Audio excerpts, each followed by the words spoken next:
नमस्कार प्रिय विद्यार्थियों, मैं अंकित कुमार आपका स्वागत करता हूं अपने जीएचपी कोचिंग में। और आज मैं फिर लेकर के आया हूं आपके लिए सेट नंबर तीसरा जो है 2025 347 केबी कोड नंबर। ठीक है प्रिय विद्यार्थियों, तो हम शुरू करते हैं क्वेश्चन नंबर 1 से। ठीक है, तो देखिए प्रिय विद्यार्थियों, हम चलते हैं बिना ही देरी के अपने क्वेश्चन की तरफ। तो क्वेश्चन क्या कह रहा है, देखिए पहला क्वेश्चन कह रहा है एक का कि 1 बिलियन में विलेय की सांद्रता 3.5 ppm है। ppm का मतलब होता है पार्ट्स प्रति मिलियन। ठीक है ना, पार्ट्स पर मिलियन भी पढ़ सकते हो आप। तो फिर कह रहा है इसे निम्नलिखित में किसके द्वारा व्यक्त कर सकते हैं। ठीक है ना, तो पहला है 3.5 ग्राम पर लीटर, और दूसरा ऑप्शन है 3.5 मोल पर लीटर, और तीसरा है 3.5 मिलीग्राम पर लीटर। ठीक है, और चौथा ऑप्शन है 3.5 मोल पर किलोग्राम। तो देखिए प्रिय विद्यार्थियों, इसे जो है हम 3.5 ppm को 3.5 मिलीग्राम पर लीटर में हम क्या करेंगे, व्यक्त करेंगे। आपको याद कर लेना। ठीक है ना, तो आपका ऑप्शन कौन सा सही हो जाएगा, यानी कि मतलब कौन सा सही हो जाएगा, तीसरा ऑप्शन सही हो जाएगा प्रिय विद्यार्थी। कौन सा, तीसरा वाला बिल्कुल सही हो जाएगा। ठीक है, तो ध्यान रखिएगा, और यहाँ पर भी हमने लिख दिया है, तो आप ऐसा करिएगा। इसके बाद देखिए खा नंबर कह रहा है एमिन की अति सामान्य ऑक्सीकरण अवस्थाएं हैं। कह रहा है पहला है +2, +4 की, दूसरा है +2, +5, तीसरा है +2, +6, और चौथा है +2, +7। तो देखिए प्रिय विद्यार्थियों, जो एमएन की अति सामान्य ऑक्सीकरण अवस्था होती है वो होती है +2 और +7 होती है, यानी कि मतलब चौथा ऑप्शन आपका सही हो जाएगा। ठीक है ना, यह भी ध्यान में रखिएगा। बहुत पूछा जाता है कि एमएन की हाईएस्ट ऑक्सीडेशन नंबर कितनी होती है या ऑक्सीडेशन स्टेट कितनी होती है, तो बताइएगा कितनी होती है, 7 होती है, सबसे ज़्यादा इसी की होती है। ठीक है ना, अब इसके बाद देखिए अगला क्वेश्चन हमसे कह रहा है ग नंबर कि भैया यहाँ से दिए हमारे पास एक संकुल यौगिक है Cu यानी कापर है, Nc का होल 4 और 3- है। आयन में Cu की उप संयोजन संख्या है, यानी मतलब कोऑर्डिनेशन नंबर पूछ रहा है किसकी, Cu यानी कापर की। तो देखिए कोऑर्डिनेशन नंबर कैसे निकाला जाता है प्रिय विद्यार्थियों, जो हमारे पास है देखा जाता है, ये जो लिगैंड है ना, लिगैंड, ये जो लिगैंड कैसा एक दंती लिगैंड होता है, ये क्या होता है, एक दंती लिगैंड होता है Nc। ठीक है, तो एक और कितने लिए है, 4 लिगेंड है, तो एक का गुणा आप 4 में करेंगे तो कितना निकल के आ जाएगा, 4 निकल के आ जाएगा। तो आपका आंसर बिल्कुल सही हो जाएगा, यह तीसरा ऑप्शन। ठीक है, इसके बाद देखिए घा क्वेश्चन कह रहा है वाल्फ किस्नर अपचयन द्वारा प्राप्त होता है। क्या प्राप्त होता है, ये प्राप्त होता है कि यह, यानी 4 ऑप्शन आपके पास दिए हैं। तो देखिए प्रिय विद्यार्थी, वॉल्फ किस्नर अपचयन में क्या होता है, हमारे पास यह ये रही आपके पास अपक्रिया। तो यहाँ पर हमने लिया है क्या, कीटोन, यानी RCOR, ये हमारे पास क्या है, कीटोन।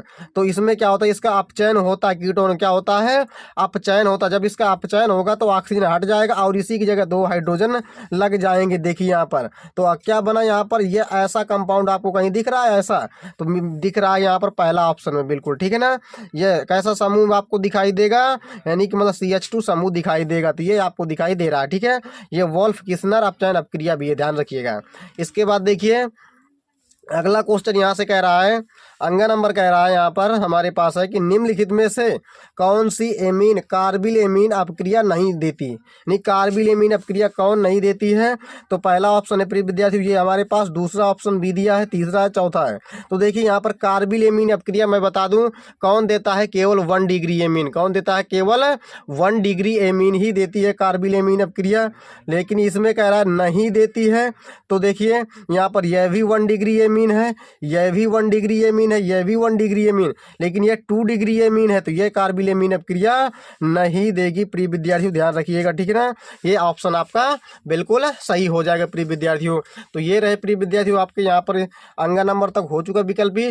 तो मैं आपको एक छोटी सी जानकारी दे रहा हूँ प्रिय विद्यार्थियों, यदि आपको PDF चाहना है तो हमारे इस नंबर पर कॉल कर सकते हैं आप, या व्हाट्सअप भी आप कर सकते हैं। देखिए यहाँ पर मैं आपको नंबर बता दे रहा हूँ 8400 58 17 और 11 है। ठीक है प्रिय विद्यार्थियों, आप इस नंबर पर क्या कर सकते हैं, कॉल भी कर सकते हैं, ठीक है, या आप व्हाट्सअप भी कर सकते हैं, आपको पूरी जानकारी दे दी जाएगी। और रही बात प्रिय विद्यार्थियों, यह जो हम आपको पीडीएफ देंगे ना, वो कैसी देंगे, यही पीडीएफ देंगे हाथ से लिखे हुए, ठीक है, और इसी प्रकार आपको साफ साफ भी दिखाई देगा जैसे यहाँ पर लिखा है, यही आपको हम देंगे। ठीक है, तो प्रिय विद्यार्थियों यदि आपको लेना है तो आप बात भी कर सकते हैं या व्हाट्सअप भी कर सकते हैं। ठीक है, तो चलते इसके बाद नेक्स्ट क्वेश्चन में। देखिए प्रिय विद्यार्थियों, 4 नंबर कह रहा क्वेश्चन कि ग्लूकोज में उपस्थित एल्डिहाइड समूह निम्नलिखित में कौन सा परीक्षण नहीं देता है। तो पहला टालिन परीक्षण, दूसरा सिप परीक्षण, तीसरा फेलिंग परीक्षण और चौथा इनमें से कोई नहीं। तो देखिए प्रिय विद्यार्थियों, ये जो ग्लूकोज में उपस्थित जो एल्डिहाइड समूह है वो कौन सा परीक्षण नहीं देता है, तो सिप परीक्षण नहीं देता है। ठीक है ना, यहाँ से ऑप्शन आपको बिल्कुल सही हो जाएगा। इसके बाद देखते हैं अगला क्वेश्चन। देखिए प्रिय विद्यार्थियों, 2 का क्या क्वेश्चन कह रहा है, मोलरता तथा मोललता को उदाहरण द्वारा समझाइए। ठीक है ना, तो एक तरफ आपको मोलरता और एक तरफ मोललता लिख लेना है। तो देखिए इसमें आपको क्या लिखना है कि 1 लीटर विलयन में उपस्थित विलय के मोलों की संख्या ही क्या कहलाती है, मोलरता कहलाती है। ठीक है, और इसमें क्या लिखना है, 1 किलोग्राम भार विलायक में उपस्थित विलय के मोलों की संख्या क्या कहते हैं, मोललता कहते हैं। ठीक है, तो देखिए यहाँ से क्या होगा प्रिय विद्यार्थियों, और क्या कह रहा है, उदाहरण भी हमें बताना है। तो देखिए उदाहरण क्या है, हम यहाँ पर मान लेते हैं माना विलयन का आयतन, माना विलयन का आयतन कितना है, 1 लीटर है, कितना है, 1 लीटर है, और विलय के मोलों की संख्या कितनी है, 2 है, क्या है, 2 है। तो मोलरता कैसे निकाला जाता है, ऊपर रखा जाता है विलय के मोलों की संख्या, सूत्र होता है, नीचे क्या होता है, विलयन का आयतन। तो विलय के मोलों की संख्या कितनी है, 2 है, कितनी है, विलय के मोलों की संख्या कितनी है, यहाँ पर 2 है। ठीक है ना, विलय के मोलों की संख्या आपको कितना करना है, 2 करना है, और विलयन का आयतन, विलयन का आयतन कितना है, 1 है। ठीक है ना, कितना है, 1 है। तो आप भाग लगाओ, कितना निकल के आ जाएगा, 2 मोल पर लीटर आ जाएगा। ठीक है प्रिय विद्यार्थियों, यही सूत्र भी होता है, विलय के मोलरता क्या होता है, विलय के मोल और बटे विलयन का आयतन, किस में होता है, लीटर में होता है, ये ध्यान रखिएगा। तो देखिए यहाँ पर वही लिया गया है, विलय के मोलों की संख्या कितनी है, 2, आयतन कितना है, 1। ठीक है ना, भाग लगाओ, कितना निकल के आएगा, 2 आ जाएगा। यहाँ पर देखिए, यहाँ पर भी सूत्र वही होता है, यानी विलय के मोलों की संख्या और यहाँ पर बटे क्या होता है, विलायक का भार, ये सूत्र है। ठीक है ना, यहाँ पर ये क्या है, सूत्र है, लेकिन उदाहरण क्या है, माना विलायक का भार, माना विलायक का भार कितना है, 1 किलोग्राम है, और विलय के मोलों की संख्या कितनी है, 2 है। तो देखिए यहाँ विलय के मोलों की संख्या ऊपर रहेगा और नीचे क्या होगा, विलायक का भार सूत्र होता है, क्या होता है, विलायक का भार नीचे। ठीक है, तो जब भाग लगाओ कितना निकल गया, 2, तो 2 मोल पर किलोग्राम आ जाएगा यहाँ पर। ठीक है, इसके बाद देखिएगा अगला क्वेश्चन कह रहा है हमसे, यहाँ पर अगला क्वेश्चन है ख नंबर, कह रहा है कि निम्नलिखित को समझाइए। क्या कह रहा है, निम्नलिखित को समझाइए। तो हमें समझाना है, पहला नंबर है लैंथेनाइड आकुंचन। तो देखिए लैंथेनाइड आकुंचन क्या होता है, लैंथेनाइड श्रेणी में बाएं से, यानी कि मतलब बाएं से दाएं जाने पर परमाणु का आकार क्या होता है, धीरे धीरे घटता है, और इसे क्या कहते हैं, लैंथेनाइड आकुंचन कहते हैं। ये ध्यान रखिएगा कि जब श्रेणी में बाएं से दाएं जाते हैं तो परमाणु का आकार क्या होता है, धीरे धीरे घटता है, इसी घटना को क्या कहते हैं, लैंथेनाइड आकुंचन कहते हैं। अब दूसरा नंबर कह रहा है कि लैंथेनाइड तथा एक्टिनाइड की ऑक्सीकरण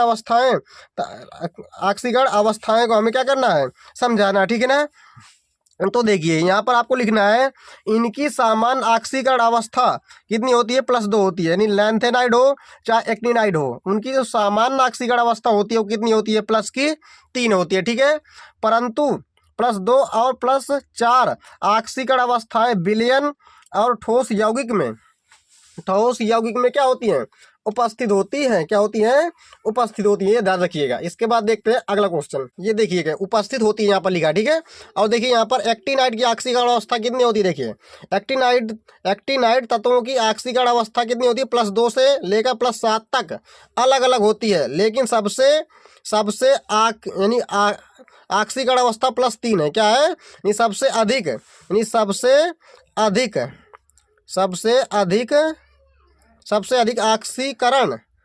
अधिक ऑक्सीकरण अवस्था कितनी होती है, +3 होती है। ठीक है ना, ये ध्यान रखिएगा। इसके बाद देखते हैं, ये अगला क्वेश्चन हमसे कह रहा है, ग नंबर कह रहा है कि उप संयोजन यौगिक में उपसंयोजन यौगिक में संयोजकता आबंध सिद्धांत क्या करना है, समझाना है। तो देखिए इसमें लिखना है आपको, इस सिद्धांत के अनुसार उपसंयोजन यौगिकों के निम्नलिखित बिंदुओं की क्या होती है, चर्चा होती है, नहीं बात की जाती है। कौन कौन सी चर्चा की जाती है? पहला, संरचना के बारे में, जो उपसंयोजन यौगिक होते हैं, जो कोऑर्डिनेशन कंपाउंड होते हैं, उसमें किसकी चर्चा की जाती है? पहली संरचना की, यानी ज्यामिति के बारे में बताया जाता है। दूसरा संकरण के बारे में, यानी हाइब्रिडाइजेशन के बारे में।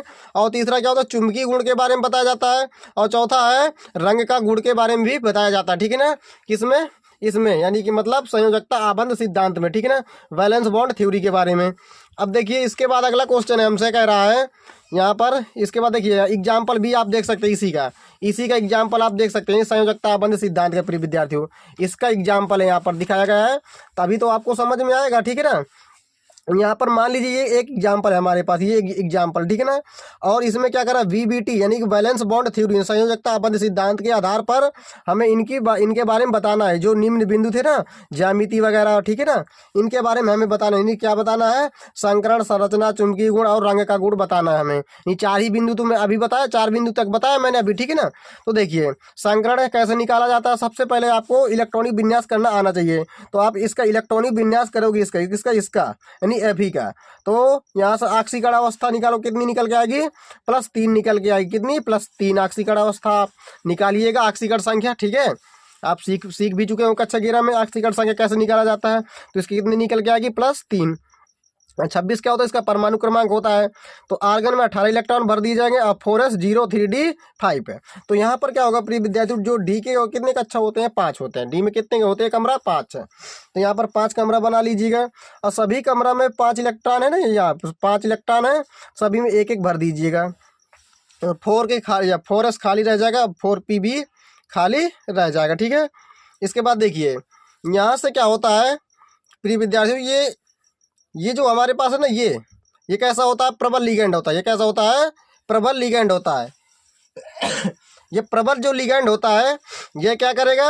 यहाँ से युग्मित इलेक्ट्रॉन सभी को कर देगा। क्या कर देगा? सभी को युग्मित कर देगा। ये इधर जाएगा, ये इधर जाएगा, और ये यहाँ पर रह जाएगा अकेला। इन्हें सभी को क्या कर देगा? युग्मित कर देगा। सभी को क्या कर देगा?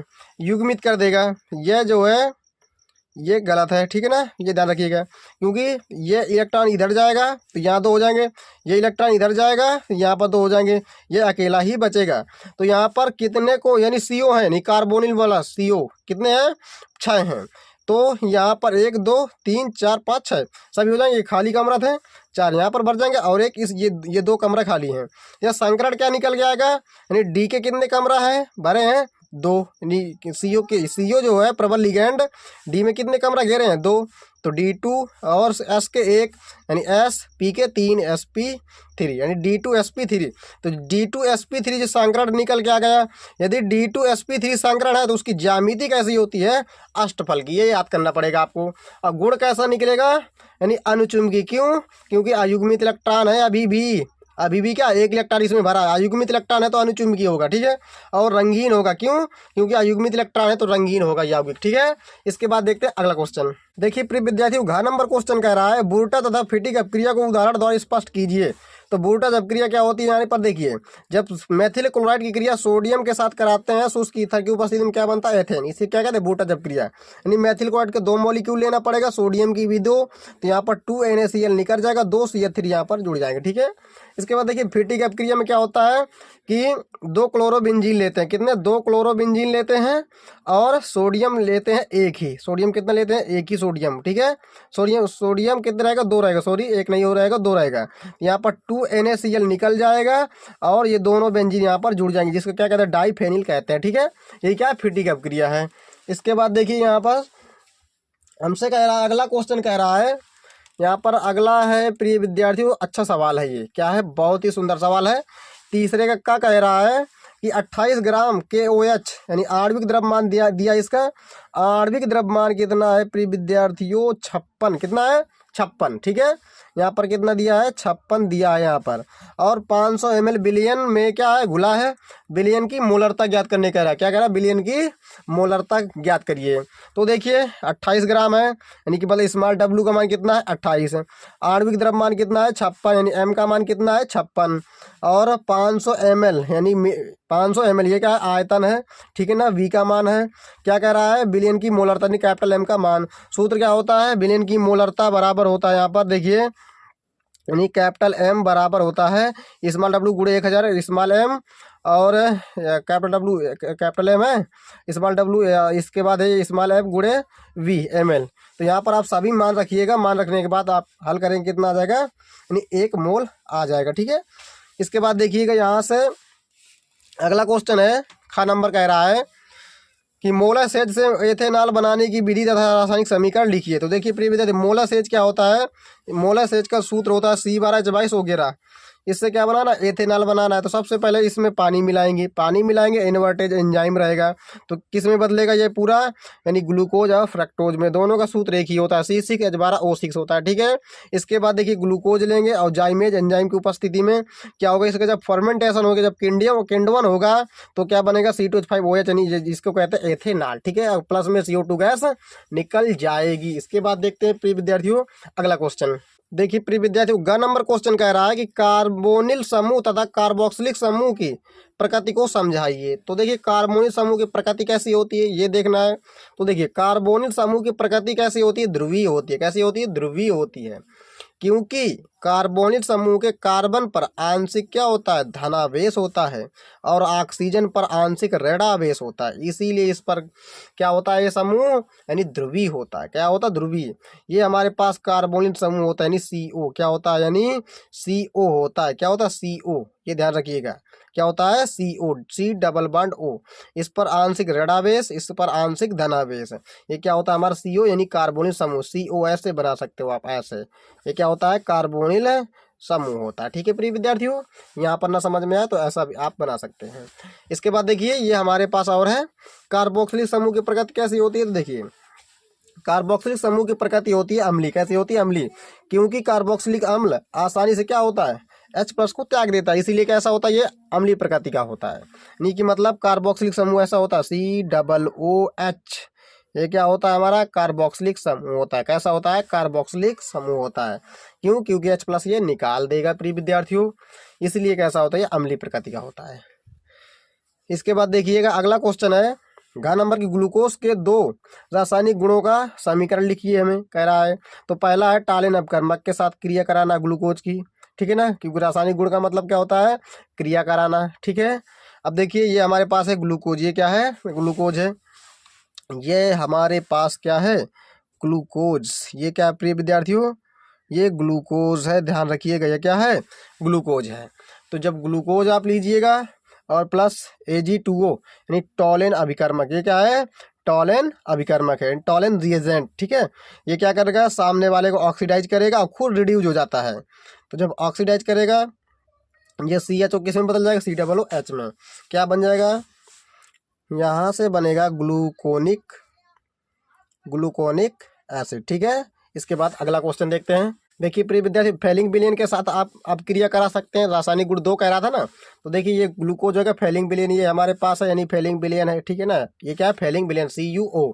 ये भी क्या करेगा, सामने वाले को ऑक्सीकरण कराएगा, तो ये CHO किस में बदल, COOH में बदल जाएगा। ठीक है, और Cu2O बन जाएगा। ये क्या है, ग्लूकोनिक अम्ल है। इसके बाद देखिएगा अगला क्वेश्चन हमसे सवाल है, ये भी अच्छा सवाल है। कह रहा है चौथे का कि किसी ताप पर शुद्ध बेंजीन का वाष्प दाब इतना दिया है। शुद्ध बेंजीन का वाष्प दाब इतना है 0.850 बार। 0.5 ग्राम आवासशील विद्युत अनवघट ठोस को 39 ग्राम बेंजीन यानी मोल द्रव्यमान बेंजीन का दिया है। ठीक है ना, 78 ग्राम पर मोल में घोला गया है। प्राप्त विलयन का वाष्प दाब इतना यानी 0.845 बार। ठोस के मोल द्रव्यमान की गणना करिए। तो देखिए यहाँ पर यानी P0 का मान कितना है, 0.850 बार दिया। यहाँ पर कितना है, P0 का मान यानी बेंजीन का वाष्प दाब दिया, शुद्ध बेंजीन का वाष्प दाब। बेंजीन क्या है, विलायक, बेंजीन क्या है, विलायक। ठीक है, तो विलायक का वाष्प दाब इतना है यानी P0 का मान। जबकि PS यानी विलयन का वाष्प दाब कितना हो जाएगा, क्योंकि जब यानी आवासशील विद्युत अनवघट जब मिलाओगे तो क्या बनेगा, विलयन बन जाएगा। ठीक है ना, जब विलायक में आप कोई चीज़ मिला देते हो तो वो विलयन बन जाता है। अब विलयन का वाष्प दाब कितना, इतना है। विलयन का वाष्प दाब कह रहा ना, विलयन का वाष्प दाब ये यहाँ पर यानी PS का मान, सोल्यूशन का वाष्प दाब 0.845 बार। फिर देखिए W का मान है 0.5 ग्राम। W क्या होता है, स्मॉल W विलय, कि विलय किसे मिलाया गया है, आवासशील विद्युत अनवघट। कितनी मात्रा है उसकी, 0.5। और जो बेंजीन है उसका मोलर द्रव्यमान यानी विलायक का मोलर द्रव्यमान कितना है, विलायक का कितना दिया है यहाँ पर 39, कितना है 39 ग्राम है, कितना है 39 ग्राम है। और यानी कि मतलब भार, मोलर द्रव्यमान कितना है 78, यानी कैपिटल एम का मान, ठीक है ना। और इसके बाद देखिए विलायक के लिए कैपिटल शब्द लिखिएगा और विलेय के लिए स्मॉल, ठीक है। तो ये सभी मान दिए, लेकिन क्या पूछ रहा है, ठोस के मोलर द्रव्यमान की गणना, यानी एम का मान। ठोस कौन है, विद्युत अनापघट्ट, ठोस कौन है, विद्युत अनापघट्ट, यही मिलाया गया है। यानी कह रहा ना आवासशील विद्युत अनापघट्ट ठोस को, यानी ठोस है, यानी विलेय, विलेय है, विलेय का मोलर द्रव्यमान कह रहा। तो सूत्र कौन सा लगाइएगा, देखिए सूत्र तो आपको याद करना ही पड़ेगा तभी आपसे बनेगा, ठीक है। तो देखिए राउल्ट के नियम के अनुसार सूत्र क्या होता है, p nought minus p s अपन पी नॉट बराबर स्मॉल एन बटे small n plus capital n. यदि बिलियन का ऐसा हो, तनु हो, तो यानी कि मतलब क्या होता है, जो कैपिटल एन होता है वो स्मॉल एन से बहुत ज़्यादा होता है, ठीक है ना। इसकी मात्रा बहुत कम होती है, इसीलिए क्या होता है प्रिय विद्यार्थियों, ये हम मान सकते हैं कि भैया P nought minus p s अपन पी नॉट बराबर स्मॉल एन बटे कैपिटल एन हो जाएगा, ठीक है ना। इसकी मात्रा जब बहुत ज़्यादा, इसकी मात्रा बहुत कम है तो हम इसको हटा देंगे, ठीक है। इसके बाद देखिएगा प्रिय विद्यार्थियों, यहाँ पर क्या होता है, स्मॉल एन बराबर होता है स्मॉल डब्लू बटे स्मॉल एम, और कैपिटल एन बराबर होता है कैपिटल डब्लू बटे कैपिटल एम। तो आप सूत्र रखोगे तो यह निकल के आ जाएगा, यानी पूरा पूरा यह इसके बराबर हो जाएगा, ठीक है। तो बस आपको क्या करना है, मान रख देना है। जब आप मान रख दोगे आंसर आपका आ जाएगा, ठीक है। ये रहे सभी मान और ये रहा आपका सूत्र, ठीक है। तो आप जब इसमें रखोगे प्रिय विद्यार्थियों, रखने के बाद सभी को आप काट फीट दोगे तो आपका फाइनली आंसर कितना आ जाएगा, स्मॉल एम का मान 170 मोल इनवर्स आ जाएगा, ठीक है। तो ध्यान में रखिएगा प्रिय विद्यार्थियों ये सूत्र, और आपको ऐसे ही सवाल करना, ठीक है। इसके बाद मैं आपको लेकर के आऊँगा नेक्स्ट वीडियो। तो चलते हैं, नमस्कार, जय हिंद, वंदे मातरम।